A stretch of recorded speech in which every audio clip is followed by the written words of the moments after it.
Bonjour à tous, bienvenue à bord des interviews Histoire de Timeline en partenariat avec le Salon Histoire de lire de Versailles. Je reçois aujourd'hui, c'est la première fois et quelle chance, l'historien spécialiste de l'époque moderne, Joël Cornette, pour son dernier livre, Anne d'Autriche, la régente absolue chez Gallimard. Bonjour Joël. Eh bien bonjour et merci. Quelle chance de vous avoir. Vous décrivez Anne d'Autriche comme régente absolue. Pourquoi ? Pourquoi ? Eh bien, à cause de Voltaire. On ne lit plus tellement Voltaire et c'est dommage. Il a écrit Le siècle de Louis XIV. C'est un livre que je vous recommande, un livre de poche. Et dans Le siècle de Louis XIV, Voltaire parle d'Anne d'Autriche et il emploie le terme de régente absolue. Et donc j'ai pris au vol ce mot et en travaillant les archives, en travaillant les sources, je me suis rendu compte que c'était tout à fait juste. C'est vrai que c'est une régente, mais une régente absolue dans la mesure où elle a continué la politique, à vrai dire, qui l'a précédée, celle de Richelieu, de Louis XIII. C'est l'époque de la raison d'État, c'est l'époque de la monarchie absolue. Et la régente absolue, elle est là pour son fils. Son fils, c'est pas n'importe qui, c'est Louis Dieudonné, donné par Dieu, vous imaginez, Louis XIV. Et donc l'humoriste, elle a transmis d'une certaine manière, oui, le flambeau de cette raison d'État qui traverse le temps. Et qui échoua à Louis XIV. Effectivement. À 14 ans, donc, elle épouse le futur Louis XIII. Oui. Est-ce que cette précocité, pas vraiment pour l'époque, mais quand même 14 ans, ça reste jeune, est-ce que ça influe sur sa mutation politique et personnelle ? Ah, sûrement. Il y a plusieurs Anne d'Autriche. C'est ça aussi qui m'a séduit dans cette biographie. C'est vrai qu'elle épouse Louis XIII. Louis XIII est déjà roi. Hein. On est roi dès la mort de son père, instantanément. Hein. Oui, le roi est mort, vive le roi. Donc à l'instant même où le couteau de Ravaillac a percé le cœur d'Henri IV, eh bien le petit Louis XIII, il a 10 ans, 9 ans, devient roi. Vous imaginez le roi à 9 ans ? Remarquez, Louis XIV sera roi à 4 ans et demi. Oui. Voilà. Mais deux jeunes de 14 ans se marient sans s'être jamais vus au nom de la raison d'État, là aussi. C'est un mariage politique, un mariage de raison, et un mariage qui doit être fécond. Et c'est vrai que mon premier chapitre est consacré, vous verrez, à une nuit de noces épouvantable. Vous imaginez, à 14 ans, on les met dans le lit de façon presque obligatoire, en public en plus. Ouais. Pourquoi ? Pour remplir le ventre d'Anne d'Autriche. Excusez cette expression peut-être un peu vulgaire, mais c'est ça qu'on attend d'une reine. Hein, un ventre à remplir pour assurer la succession du trône. Et c'est le problème. La nuit de noces est très mal passée, je ne vais pas rentrer dans les détails, ou si, je suis rentré dans les détails justement.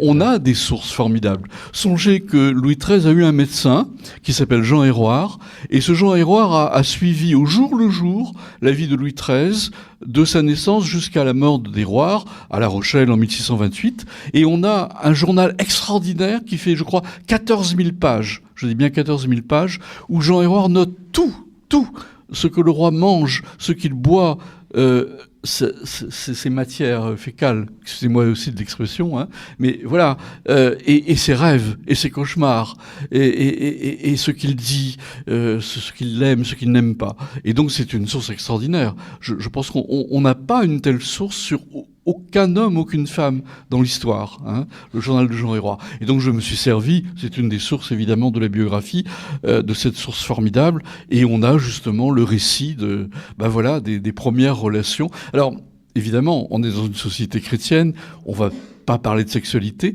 mais chaque fois que le roi pénètre la reine, il y a un petit chiffre dans le journal de Jean Héroard. 1, 2, 3. Donc on sait si le roi a pénétré la reine 1 fois, 2 fois, 3 fois. Vous imaginez ? Terrible. Alors, il n'y a pas eu de relation sexuelle avant 1619, et c'est le duc de Luynes, qui est le favori de Louis XIII, qui a vraiment précipité le roi dans la chambre de la reine. Alors, il y a eu quelques moments à peu près heureux, pendant 3 ans, et puis il y a eu une fausse couche en 1622, et ça a été la catastrophe pour Louis XIII, évidemment, et donc ils sont restés très froids l'un par rapport à l'autre. En plus, Louis XIII, vous savez, c'est un roi spécial, hein, un roi un peu mélancolique qui parle comme ça. Il est bègue. Bon, donc la cour pour lui c'est pas ça, quoi. Et donc son refuge c'est le château de Versailles ici, mais pas le château de Louis XIV, pas le château spectacle que Louis XIV va construire, mais le château, je dirais, de la mélancolie, le château du retrait. Et d'ailleurs c'est très intéressant dans le livre, je marque la coïncidence. Elle et lui se construisent 2 lieux à eux, mais sans que l'autre aille voir. Et Louis XIII construit ce château de Versailles, château de cartes, où il interdit aux femmes d'entrer, hein. Ni sa mère, Marie de Médicis, ni sa femme n'ont le droit d'entrer. Elles iront une ou deux fois, enfin, surtout sa femme, et elle construit le Val-de-Grâce. Elle est hyper catholique, elle vient d'Espagne, hein. L'Espagne de la Contre-Réforme, très rigide. Elle a été élevée à la cour de Philippe II. Enfin, Philippe II, c'était son grand-père.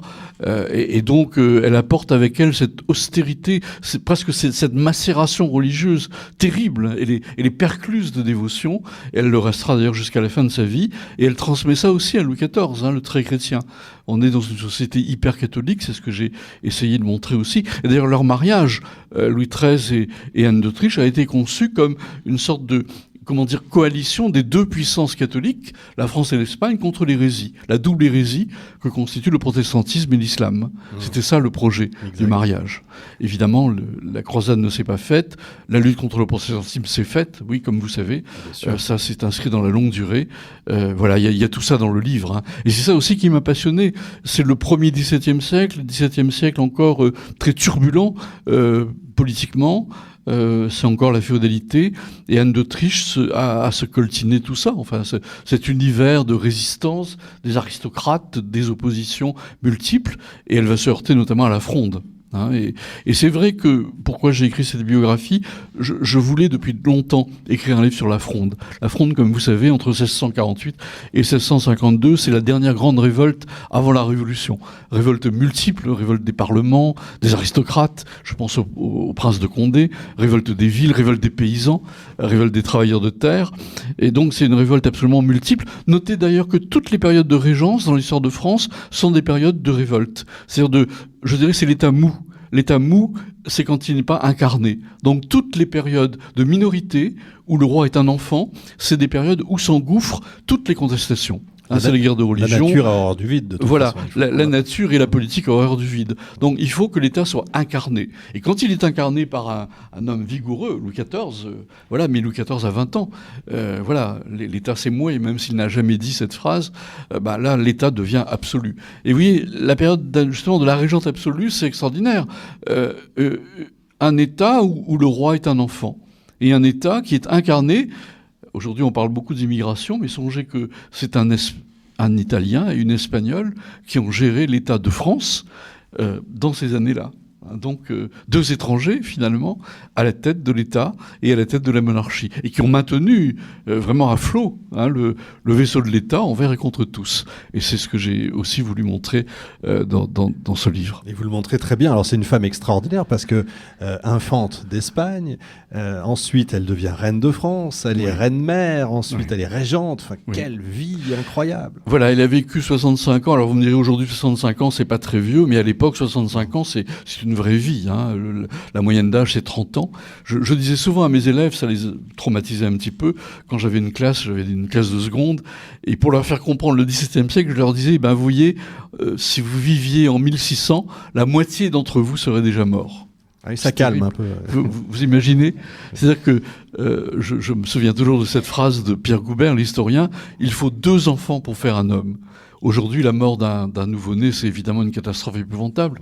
Mais songez qu'au XVIIe siècle, un enfant sur 2 meurt avant 20 ans. Voilà. La moyenne d'âge est 30 ans. Alors, bon, on peut vivre vieux, hein. Fontenelle, par exemple, philosophe, a vécu 100 ans. Mais bon, c'est rare, hein, c'est rare. Donc, vous voyez, Anne d'Autriche, 65 ans, elle est Louis XIV encore plus, hein. Louis XIV, comme vous savez, c'est pratiquement 77 ans. Il a régné 72 ans. Vous imaginez le règne de Louis XIV, imaginez pendant 72 ans. Non, pitié. D'accord, je m'arrête là sur les comparaisons. Et par contre, la France est très peuplée, hein, c'est le pays le plus peuplé. 20 millions de Français. Alors, c'est une superpuissance, 20 millions de Français. Effectivement, la France, c'est la puissance dominante du temps. Hein. L'Angleterre, c'est 7-8 millions. L'Espagne, c'est plus de 10 millions. L'Italie, c'est des États. Oui. L'Empire disons, se remet de la guerre de 30 ans, qui a été terrible. Hein, la guerre de 30 ans a vraiment pratiquement tué le tiers de la population du Saint-Empire. Donc, si vous voulez, si on fait une comparaison à l'échelle de l'Europe, la France, c'est la superpuissance du temps. Et elle fait peur d'ailleurs, et d'ailleurs les guerres de Louis XIV sont là pour le prouver. C'est-à-dire qu'il y aura une coalition de l'Europe contre Louis XIV dès que Louis XIV veut montrer un peu sa vigueur militaire. D'ailleurs, ça finit pas très bien. Non, on peut le dire. Tout à fait. Vous montrez en tout cas bien dans le livre que malheureusement on l'a réduit souvent à sa maternité, donc celle de Louis XIV, et à sa piété. Mais elle est plus que ça. Ah ben elle est plus que ça. Régente absolue, c'est-à-dire que encore une fois, elle a, voilà. La grande période pour elle, c'est évidemment la prise de pouvoir, c'est la mort de Louis XIII. Louis XIII avait prévu une régence non pas absolue, mais relative. C'est-à-dire qu'il avait imaginé un conseil de 7 personnes où elle serait toujours en minorité. Parce que on est aussi à une époque, je dirais, de misogynie presque structurelle, où l'idée que les femmes incarnent le pouvoir est absolument impensable. Donc j'ai mis d'ailleurs dans le livre, vous verrez, des citations terribles de Richelieu sur le thème « Les femmes, c'est des incapables, elles sont bonnes pour le ménage, la cuisine et faire des enfants, point. Hors de question de penser qu'une femme puisse avoir une tête politique. » Donc, vous voyez, elle a dû faire justement barrage à tout ça. Et c'est ça qui était extraordinaire. 5 jours après la mort de Louis XIII, alors qu'elle aurait dû pendant 40 jours respecter le deuil des reines, être dans une chambre noire, et à prier, eh bien 5 jours après, elle convoque au Parlement ce qu'on appelle un lit de justice. Qu'est-ce que c'est un lit de justice ? C'est le roi est au Parlement et il impose sa loi. Et ce lit de justice, qu'est-ce que c'est ? C'est sa prise de pouvoir. C'est-à-dire, il s'est passé des tractations avec les parlementaires. Les parlementaires avaient perdu leur droit de remontrance. Pour les parlementaires, c'est extrêmement important. Le droit de remontrance, c'est ils s'estiment faire partie du Conseil du roi. Et donc, s'ils estiment qu'un édit n'est pas conforme à à ce qu'ils appellent les lois fondamentales du royaume, eh bien, ils mettent un veto. C'est-à-dire, ils disent l'édit n'est pas bon. Et Louis XIII et Richelieu leur ont enlevé ce droit de remontrance en 1641, 2 ans avant la mort et de Richelieu et de Louis XIII. Eh bien, Anne d'Autriche leur restitue ce droit de remontrance, mais c'est un troc politique. Je vous donne votre droit de remontrance, mais vous me nommez régente, pas absolue, mais régence avec les pleins pouvoirs. Et c'est ce qui a été fait. C'est-à-dire que vous voyez, il y a une sorte d'échange là entre les deux grandes puissances, mais en même temps, elle a semé les germes de la fronde, si vous voulez. Et de la Révolution, parce que... Oui, et d'une certaine façon de la Révolution, puisque comme vous savez, l'opposition parlementaire, c'est l'acte 1 de l'après-Révolution, dans les années 80. Enfin, d'ailleurs, le Parlement s'est longtemps, j'oserais presque dire toujours, opposé au pouvoir royal. Louis XIV, d'ailleurs, a donné un tour de vis aux parlementaires en leur refusant de nouveau le droit de remontrance en 1673. Voilà. Donc, vous voyez, il y a toute cette histoire-là qui circule dans le livre, mais en même temps qu'elle prend le pouvoir, elle prend 2 décisions fondamentales. Et ceci, dès sa prise de pouvoir. Première décision, nommer Mazarin principal ministre. Et deuxième décision, poursuivre la guerre. Or, ça, c'était un enjeu formidable. Songez que la France et l'Espagne étaient en guerre frontale, l'une contre l'autre, depuis 1635. Et pour elle, Anne d'Autriche, vous imaginez ce que ça veut dire la guerre contre l'Espagne ? C'est la guerre contre son frère. Puisque le roi d'Espagne, c'est Philippe IV. Donc, tous les dévots à l'époque, il y a une sorte de parti de super catholiques qu'on appelle les dévots. Eux, ils sont pour la réunification de toutes les puissances catholiques contre les protestants. Et donc, ils espèrent qu'Anne d'Autriche, évidemment, signera la paix avec son frère bien-aimé. En plus, c'est la fille aînée, je raconte ça dans le premier chapitre. Elle a perdu sa mère très tôt, à 11 ans. Elle a joué un peu le rôle de petite mère vis-à-vis de ses frères. Voilà. Eh ben non, elle refuse la paix. Et donc vous imaginez ce que ça a été dans, je dirais, sa conscience de reine et de femme. C'est-à-dire qu'elle s'est francisée. Ça aussi, c'est très très intéressant. Il y a une Anne d'Autriche espagnole dans un premier temps, et elle se francise au fil du temps. Et notamment, je parlais d'un ventre à remplir, quand son ventre est plein, excusez-moi cette expression, mais quand le fils arrive, c'est un bouleversement. Bouleversement psychologique, bouleversement politique, bouleversement total. Quand Louis XIV naît, Louis Dieudonné, elle devient immédiatement française. C'est-à-dire qu'elle abdique d'une certaine façon ses rapports un peu ambigus avec l'Espagne et avec son frère. Il y a d'ailleurs eu pratiquement un procès domestique, si je puis dire. Elle a continué à entretenir des relations épistolaires avec son frère alors qu'il y avait la guerre. Et donc Richelieu et Louis XIII l'ont convoqué, vous imaginez, lui ont posé des questions comme à un tribunal pour la faire avouer qu'elle continuait à collaborer et donc à écrire à son frère, c'est-à-dire à la puissance ennemie. C'est presque un crime de lèse-majesté. Et elle a dû avouer d'ailleurs, au Val-de-Grâce, j'évoquais le Val-de-Grâce, elle écrivait des lettres avec d'ailleurs une plume au jus de citron.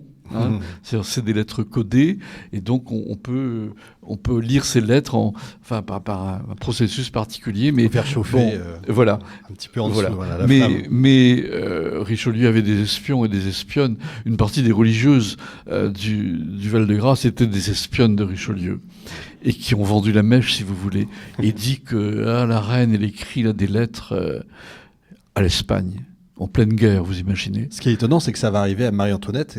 Oui. Pour la même chose, en fait. Oui, absolument. Marie-Antoinette, absolument. Mais dans une conjoncture plus dramatique encore. Voilà. Mais si vous voulez, ça aussi c'est intéressant. La notion de nation n'existe pas encore. Donc pour elle, c'est pas une trahison. C'est la société des princes, si vous voulez, à l'échelle de l'Europe. Et donc elle privilégie sa famille. Mais ses deux frères sont l'un roi d'Espagne, l'autre gouverneur des Pays-Bas. Or, la France, si vous voulez, a une obsession, c'est d'être prise en tenaille par les Pays-Bas et par l'Espagne. Et donc, voilà, il faut faire la guerre à cette superpuissance. Et c'est vrai que l'Espagne, c'était la superpuissance mondiale. Les deux grandes puissances du temps, si vous voulez, c'est pas Poutine et Trump à l'époque, mais c'est l'Espagne et la France. L'Espagne conquiert le monde à travers l'Amérique notamment, elle va jusqu'en Asie, et la France est aussi une puissance majeure. Donc ces deux grandes puissances sont vraiment, je dirais, l'alpha et l'oméga de l'histoire de l'Europe de cette époque.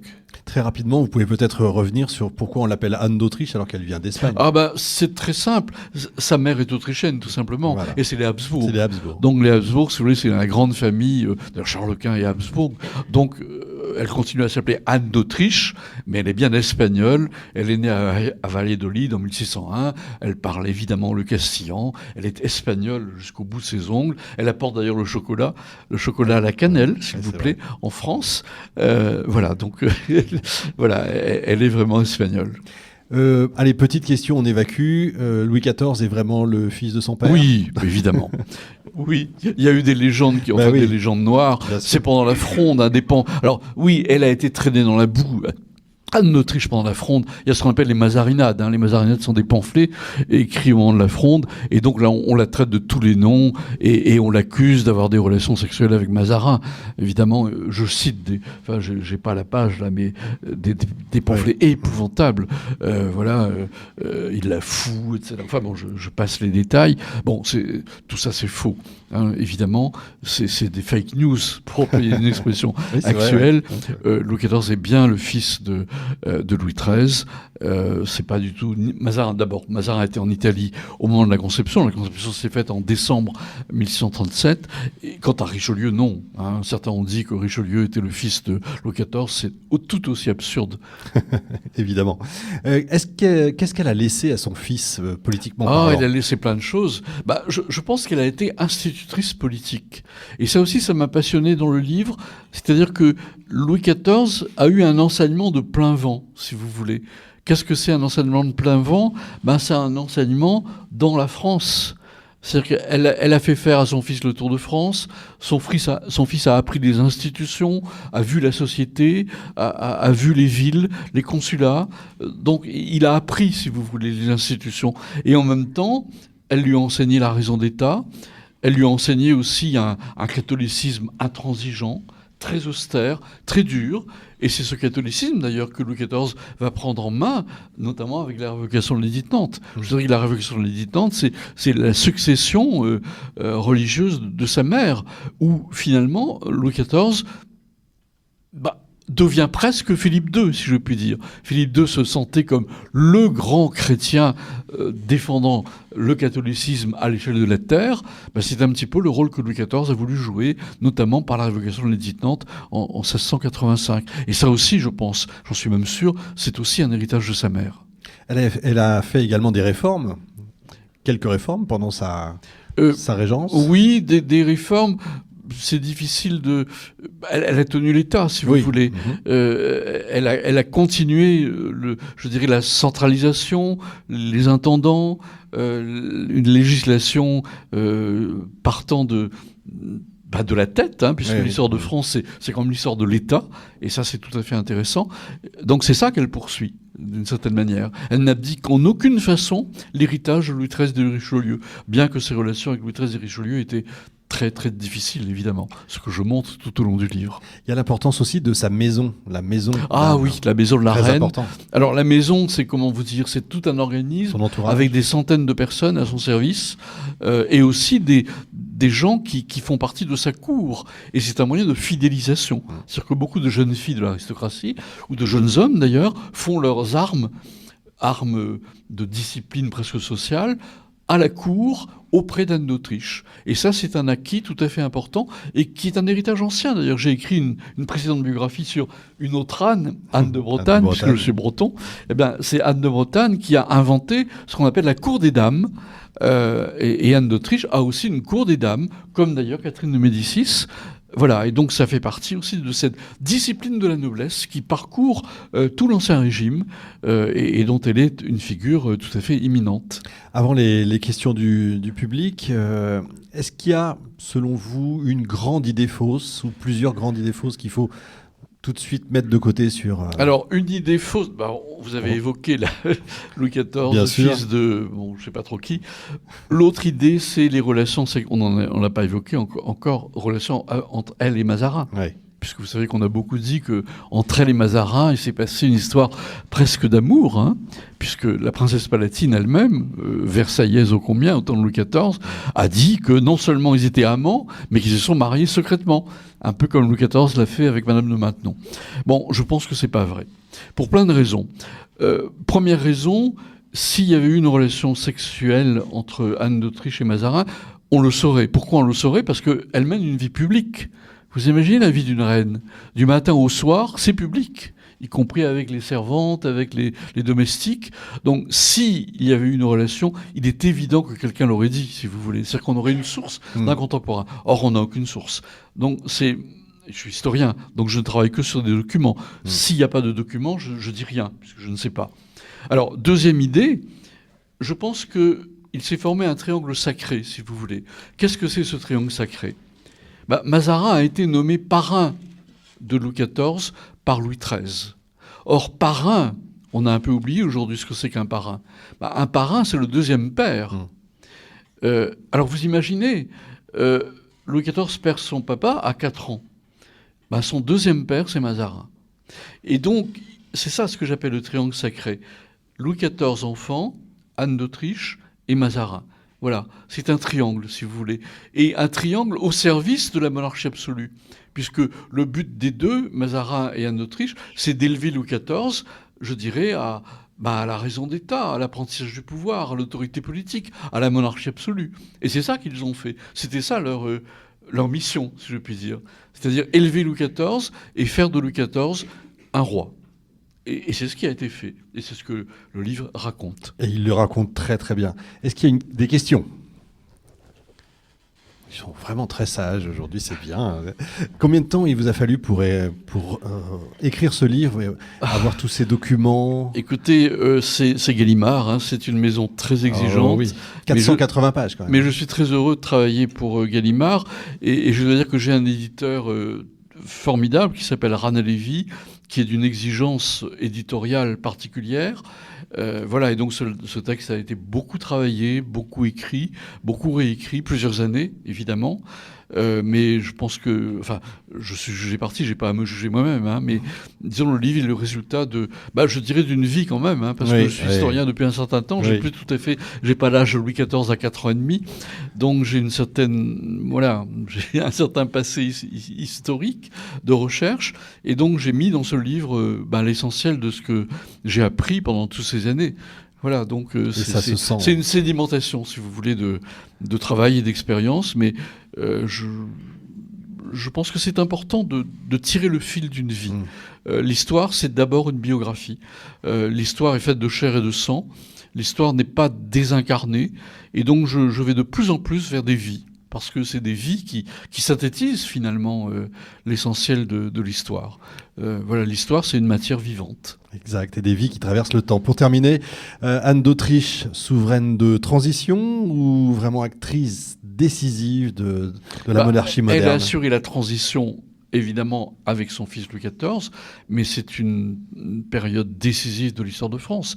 Et en plus, on n'en a pas parlé, une période féminine. C'est-à-dire que c'est très rare quand même dans l'histoire de France où une petite fenêtre de temps s'ouvre, où les femmes ont du pouvoir. Il n'y a pas qu'Anne d'Autriche, il y a des frondeuses. Il y a des femmes qui se révoltent.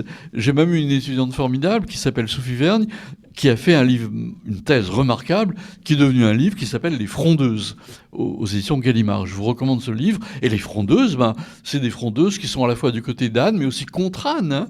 Je pense à la grande mademoiselle qui tire à coups de canon de la Bastille sur Louis XIV, sur les troupes de Louis XIV.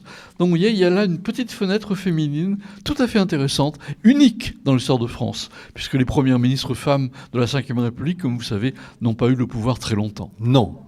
Et heureusement. Joël Cornette, vous êtes extraordinaire. Quel historien. Bravo, je crois qu'on peut l'applaudir. Vraiment. Merci. Anne d'Autriche. Juste une information. Oui. Si vous écoutez France Inter, ce soir de 9 à 10, mais ça serait aussi en podcast, il y aura Au fil de l'histoire, consacré à Anne d'Autriche. Et pendant 1 heure, je parle justement plus en détail encore que maintenant. Ce sera moins frustrant que 20 minutes. Sur Anne d'Autriche. Anne d'Autriche, la régente absolue chez Gallimard. Bravo à vous, Joël Cornette. Merci à vous.